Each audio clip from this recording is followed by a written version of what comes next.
TBR TV న్యూస్కి స్వాగతం. కాకినాడ జిల్లా జగ్గంపేట కేంద్ర రాష్ట్ర ప్రభుత్వాలు సంయుక్తంగా ప్రతిష్టాత్మకంగా చేపట్టిన వికసిత్ భారత్ గ్యారంటీ రోజ్గార్ ఆజీవికా మిషన్ గ్రామీణ వీబీజీ రామ్జీ పథకం జిల్లా స్థాయి ప్రారంభోత్సవ కార్యక్రమం జగ్గంపేట మండలం రాజాపూడి గ్రామంలో ఘనంగా నిర్వహించారు.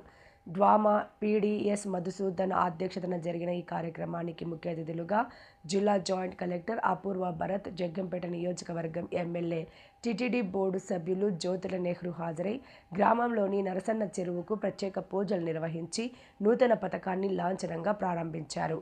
ఈ వీబీజీ రామ్జీ నూతన పోస్టర్ను ఆవిష్కరించారు. ఈ సందర్భంగా ఎమ్మెల్యే జ్యోతుల నెహ్రూ మాట్లాడుతూ గ్రామీణ ప్రాంతాల్లోని శ్రామికుల సంక్షేమం కోసం గతంలో ఉన్న ఎన్ఆర్ఈజీఎస్ పథకం స్థానంలో కేంద్రం ప్రభుత్వం వికసిత్ భారత్ రామ్జీ వీబీజీ రామ్జీ పేరుతో కొత్త పథకాన్ని నేటితో శ్రీకారం చుట్టిందన్నారు. జై కొత్తూరు గ్రామ ప్రజలకు ప్రధాన త్రాగునీటి అవసరమైన మంచినీటి నూతిని గ్రామానికి చెందిన త్రిపర్ణ శేఖర్ అనే యువకుడు 50,000 రూపాయలతో శుభ్రం చేయించడంతో అతనిని ఎమ్మెల్యే జేసీ షాలువాతో సత్కరించి అభినందించారు.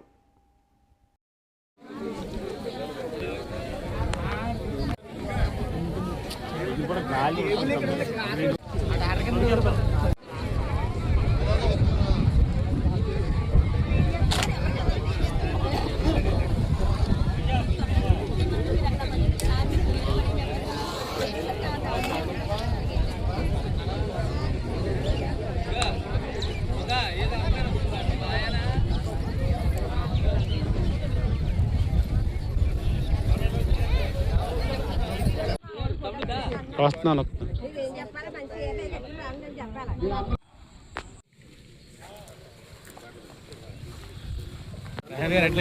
ప్రసాద్ గారు అటొచ్చిండు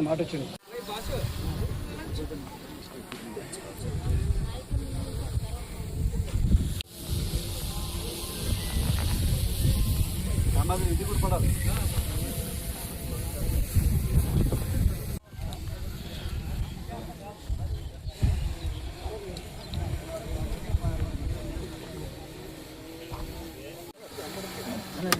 బాబా రండి గురుగారు వెంకటండి కొద్ది డౌన్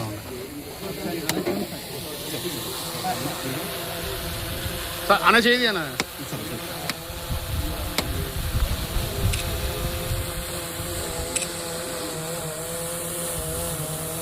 మీరు ఎలా వచ్చారు?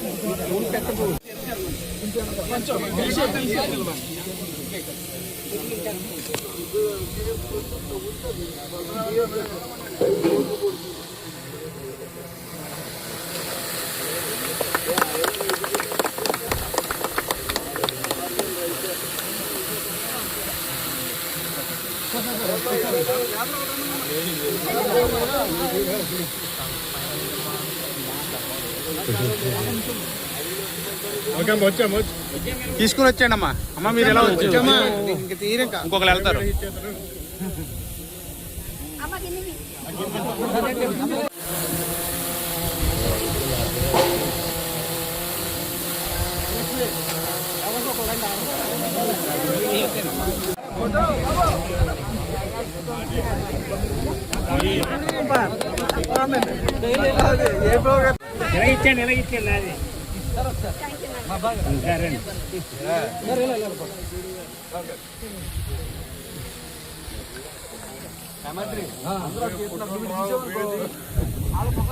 నాయకులు జగ్గంపేట శాసనసభ్యులు నిత్య ప్రజాసేవకులు నిరంతరం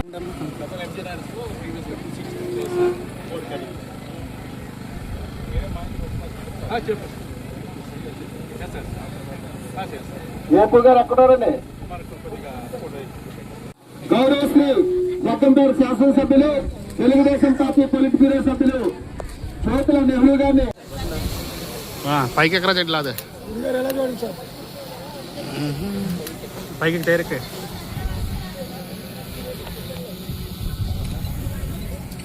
ఓకేనా? 100 రోజులు ఉంటే ఇక్కడ 120 రోజులు ఇచ్చారు. అదనంగా 25 రోజులు పని ఇవ్వడం జరిగింది. అదేవిధంగా రైతులకి ఎక్కడిగా ఇబ్బందిగా ఉండదు. అంటే మనకి ఎక్కడ చూసినా రైతులు ఇబ్బంది పడుతుండే వాళ్ళకి ఈ నాట్లు వేసుకున్న టైం కానీ, ఆకుమలు వేసుకున్న టైం కానీ, ఈ కోతల టైంలో మనకు శ్రామికులు దొరక్క ఇబ్బంది పడే టైంలో ఉండడంతో ఈ రైతాంగాన్ని ముఖ్యంగా కేంద్ర 60, రాష్ట్రం 40% దీంట్లో ఉండే విధంగా ఉంది. ఇందులో ఇంకోటి ఏంటంటే ఒంటరి మహిళలకి ఓకే సార్ ఓకే అండి ఓకే అండి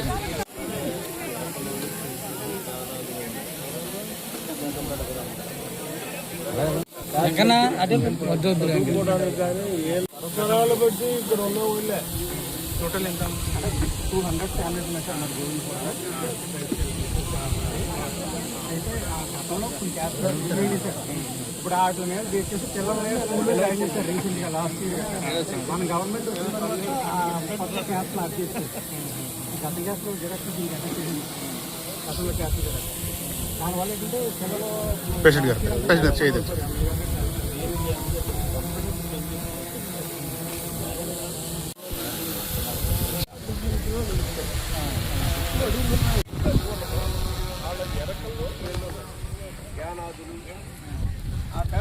ముఖ్యమంత్రిగా చేసిన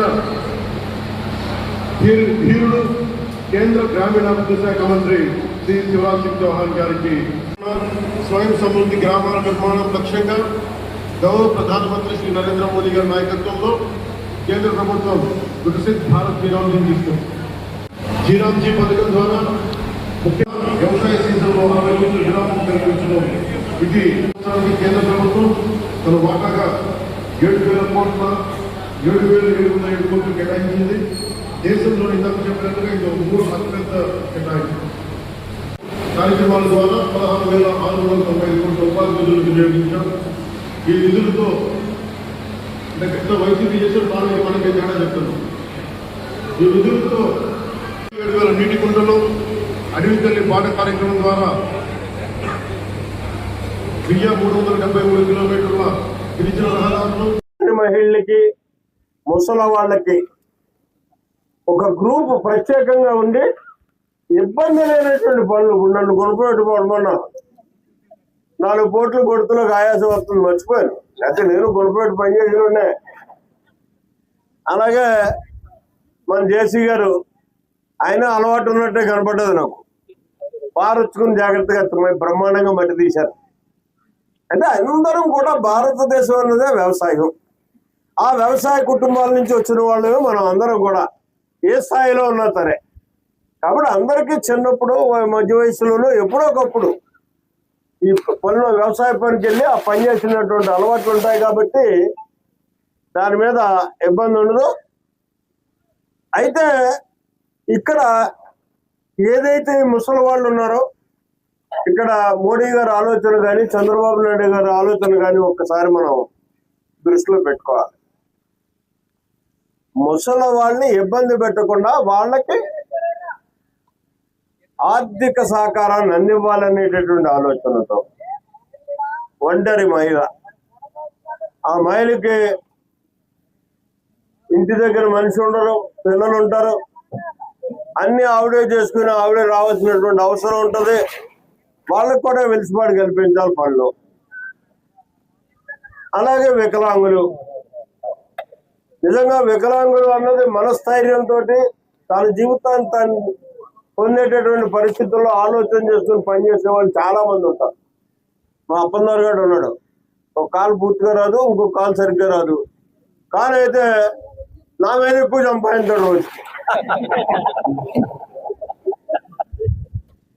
వాళ్ళు ఆ ధైర్యం, ఆ టాలెంట్. అలా ఎవరైతే దేన స్థితిలో ఉన్నటువంటి వికలాంగులు ఉంటారో వాళ్ళందరికీ కూడా ఒక ప్రత్యేకమైనటువంటి కార్యక్రమాన్ని పెట్టి ఇబ్బంది లేకుండా వాళ్ళకు డబ్బులు వచ్చేటటువంటి విధానంలో ఈ గ్రూపుల్ని సెట్ చేయడం కూడా ప్రత్యేకంగా ఇందులో రూపొందించడం ద్వారా సామాన్యులకి మంచి ఉపయోగం ఉంటుంది, రైతాంగానికి ఉపయోగం ఉంటుంది. కమ్యూనల్ ఏ అయితే మనకి గ్రామీణ అవసరాలు ఉన్నాయో అన్ని తీర్చుకోవడానికి అవకాశం ఉంటుంది. అయితే ఇక్కడ ఒక చిక్కు మాత్రం ఉంది. ఏంటంటే ఇక్కడ మనం కూడా సంపదను పోగేసుకోవాలి. 50% కదండి, 40%, 40% నిధులు మీకు ఇచ్చే ప్రతి రూపాయలోనే 40% ఆంధ్రప్రదేశ్ నుంచి మనం ఇవ్వాలి. ఇచ్చినప్పుడే కేంద్ర ప్రభుత్వం మనకు ఆ నిధులు ఇస్తారు. అవి ఇవ్వాలనుకున్నట్టయితే మనం కట్టే పన్నుల్ని నిజాయితీగా కట్టాలి. మనం ఎక్కడికన్నా ఒక సిమెంట్ బస్తా కొన్నాం అనుకోండి, దానికి ఇవ్వాల్సినటువంటి పన్ను బాగా నాకు సిమెంట్ బత్తా అక్కర్లొద్దండి, రసీదు అక్కర్లొద్దు, మీరు బత్తా ఇచ్చేయండి అంటే అది బత్తా ఇచ్చేస్తాడు. కానీ మళ్ళీ మనమే అన్యాయం చేసుకునే వాళ్ళు అవుతాం. న్యాయం చేసుకోవాలనుకున్నప్పుడు రాష్ట్రానికి కూడా సంపద రావాలి. ఆ సంపద రావాలనుకుంటే నిజాయితీగా, ఇందులో పెద్దోడెవడో నిజాయితీగా ఉంటాడని నేనైతే నమ్మను. ఎవరైనా నిజాయితీగా ప్రభుత్వానికి కట్టాల్సినవి కానీ ఇవ్వాల్సినవి కానీ చేయాల్సింది కానీ ఉన్నదంటే అది సామాన్య ప్రధానికమే అని చెప్పేసి మనస్ఫూర్తిగా నమ్మేటటువంటి వాళ్ళు మొట్టమొదటి.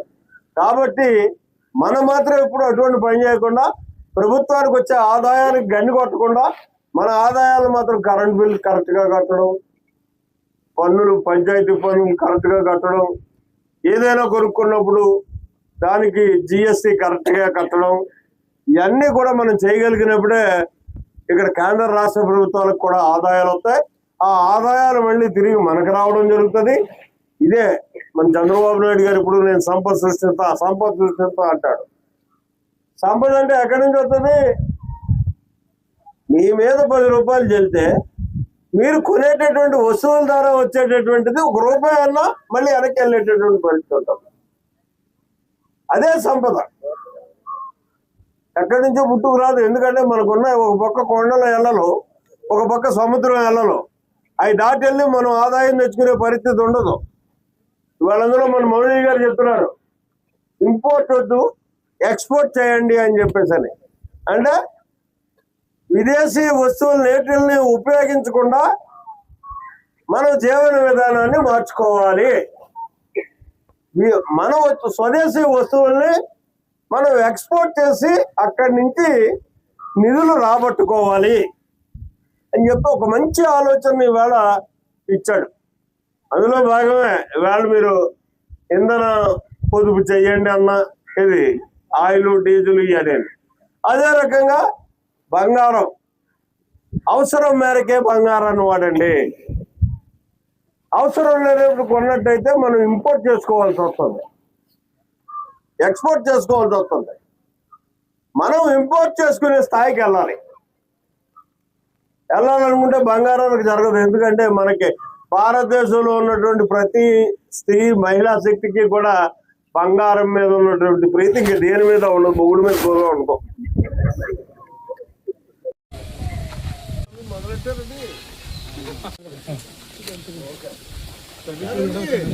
గోతులు దిగే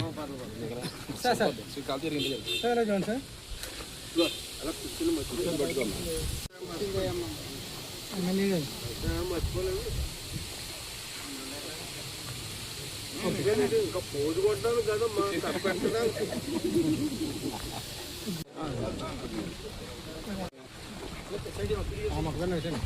ఇది ఏం చేద్దాం.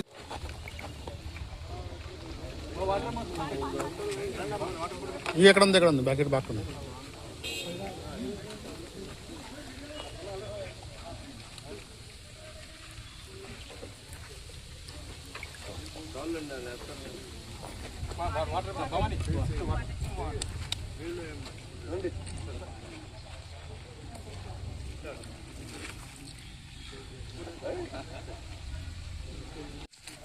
Almost, sir.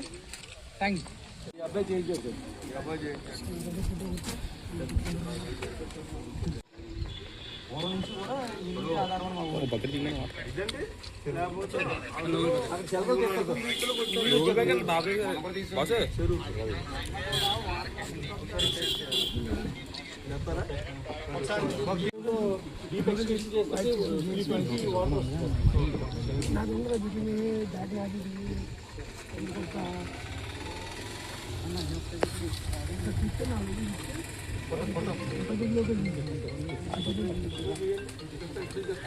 ఎమ్మెల్యే గారు ఇటు ఉన్నాం. డ్రింకింగ్ వాటర్ వాడాలి అనేది కొంత పెద్ద పద్ధతులు చేయాలనేది వాళ్ళ villagers request. Drinking water problem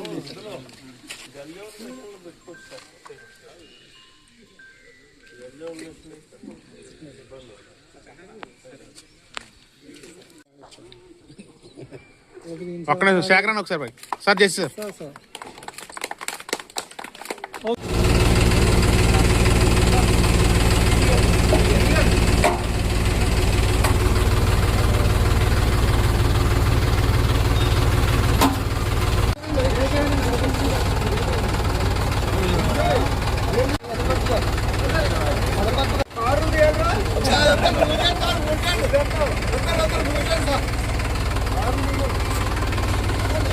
ఎదురుకొస్తుందా?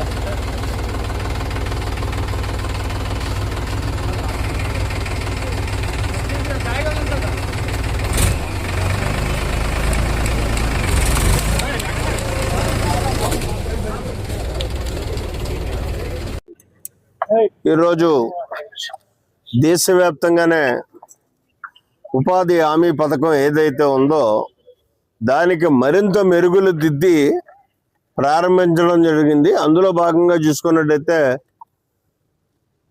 మరి మన గ్రామీణాభివృద్ధి శాఖ మంత్రి పవన్ కళ్యాణ్ గారు, మరి ముఖ్యంగా మన ముఖ్యమంత్రి చంద్రబాబు నాయుడు గారు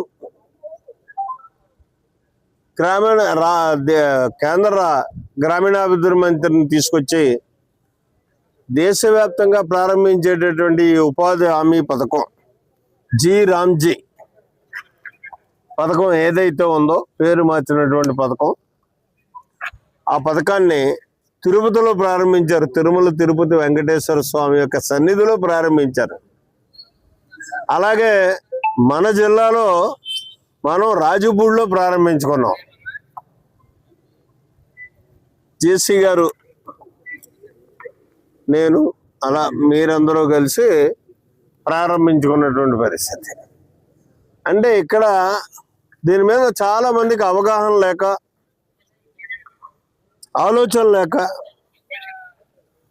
జీ రామ్జీ పథకం అంటే మహాత్మా గాంధీ పేరు మార్చేశారు అని చెప్పి విమర్శిస్తున్నటువంటి పరిస్థితి. మహాత్మా గాంధీ పేరు మార్చడం కాదు, ఆయన ఆలోచనలకు అనుగుణంగానే ఈ పథకం ముందుకెళ్తాం, మరింత మెరుగులు దిద్దుకుని ముందుకెళ్తాం. ఒక పోరాటమే ఆకలి డొక్కలు పైకి లెగాలి అని చెప్పి స్వేచ్ఛాయుత వాతావరణంలో భారతీయుడు ప్రతి ఒడు జీవించాలని చెప్పి స్వాతంత్ర్య పోరాటం చేసి సత్యాగ్రహంతో ఆయన సాధించినటువంటి పరిస్థితే కాకుండా భారతదేశానికి ఒక మంచి సూక్తినిచ్చాడు. అటువంటి మహనీయుడు ఆయన. సత్యమేవ జయతే. మనిషి ఎప్పుడు సత్యాన్ని నమ్ముకొని సత్యాన్ని మాట్లాడుతూ వెళ్తే అతనికి ఇంక తిరుగు ఉండదు అన్నది ఒక బ్రహ్మాండమైనటువంటి సూక్తి ఇస్తూ ధర్మాన్ని కాపాడు, ధర్మం నిన్ను కాపాడుతుంది. అటువంటి మహనీయుడిని భారతదేశం ఎప్పుడూ మర్చిపోదు. కానీ ఇక్కడ ఏదైతే జీ రామ్జీ పథకం ఉందో దీని పేరు మార్చడం జరిగింది. అంటే అంతకంట పురాణాలు ఘోషిస్తున్నటువంటి రామరాజ్యంలో ఏదైతే ఆకలి కేకలు లేకుండా ప్రజలందరూ సుఖశాంతులతో ఉన్నారో అంత సుఖశాంతులతో ఉండే విధంగా రాముడి పేరుతోటి ఈ పథకాల్లో మెరుగులు దిద్దాలి అని చెప్పేసి ఈనాడు కూటమి ప్రభుత్వం, కేంద్ర రాష్ట్ర ప్రభుత్వాలు ఆలోచన చేసి కార్యక్రమాన్ని పెట్టడం జరిగింది. అందులో భాగంగా చూసుకున్నట్టయితే మెరుగుల దిద్దడంలో భాగం అప్పుడే రామరాజ్యం ప్రారంభమైంది. సామాన్యుడికి ఆకలి కేకలు లేకుండా 100 రోజులకే నిన్నటిదాకా ఉన్నటువంటి ఈ పథకం 125 రోజులకు వచ్చింది. నిన్నటిదాకా రైతాంగానికి ఇబ్బంది అయినటువంటి ఈ పథకం రైతుకు వెలుసుబాటును కలిగించింది. అంటే రైతు పని ఎప్పుడైతే ఉంటుందో ఆ సమయంలో ఈ పథకం ఉండదు. రైతు పని చేసుకోవడానికి అవకాశం ఉండే విధంగానే, కూలీలు దొరికే విధంగానే, అలాగే 125 రోజులు ఏదైతే పని దొరకనటువంటి రోజులు ఉంటాయో ఆ రోజుల్లో 125 రోజులు, 25 రోజులు పెంచడమే కాకుండా ఇక్కడ శ్రామికుడి యొక్క శక్తిని దోచుకోకూడదు అని చెప్పి చేయడమే కాకుండా శక్తికి తగ్గటువంటి ఫలితాన్ని ఇవ్వాలనేటటువంటి ఆలోచనతో ఇవాళ 312 రూపాయలు, 18 రూపాయలు ఒక టార్గెట్ పెట్టి మినిమం ఆ కూలికి తగ్గకుండా ఇవ్వాలి అని చెప్పి నిర్దేశించడం జరిగింది ఇందులో. అంతేకాకుండా గతంలో అయితే ఎప్పుడు వస్తాయో తెలియదు ఈ ఉపాధి హామీ పనులు డబ్బులు, ఎప్పుడు రావో తెలీదు. అలా కాకుండా ఇవాళ ఉపాధి హామీ పని వారం రోజులు చేసిన తర్వాత 7వ రోజున ఖచ్చితంగా అతని అకౌంట్లో ఆ డబ్బులు పడాల్సిందే. ఇన్ కేస్ ఏదైనా పొరపాటు వల్ల పడవకపోతే 7% వడ్డీతో జమ చేయాల్సిందే తర్వాత అయినా. ఇటువంటి మార్పులు చేయడమే కాకుండా రైతాంగానికి కూడా ఇప్పుడు మొదట్లో మనం పొంత రోడ్లు వేసుకునేవాళ్ళం, మళ్ళీ ఇవాళ డొంక రోడ్లన్నీ కూడా వేసుకోవడానికి పటిష్టంగా నిర్మాణం చేసుకోవడానికి అవకాశం కలిగింది. ఇలా ఒక పని కాదు, మనకి గ్రామీణ వాతావరణంలో కావలసినటువంటి శాశ్వత కార్యక్రమాలన్నిటినీ కూడా ఈ జీ రామ్జీ పథకం ద్వారా చేయడానికి అవకాశాలు ఇచ్చారు. అన్ని పనులు కూడా మనం చేసుకోవచ్చు. కాబట్టి ఇది మెరుగులు దిద్దినటువంటి శ్రామికుడికి ఒక రామరాజ్యాన్ని ఇచ్చేటటువంటి సుఖశాంతులతో జీవించేటటువంటి పరిస్థితుల్లో ఇటు శ్రామికుడు కానీ అటు రైతు కానీ ఇబ్బంది పడకుండా ఈ పథకాన్ని రూపకల్పన చేసి ఇచ్చినటువంటి కార్యక్రమాన్ని ఇవాళ మన జిల్లా వ్యాప్తంగా మన నియోజకవర్గంలో మనం రాజపూడిలో ప్రారంభించుకున్నాం.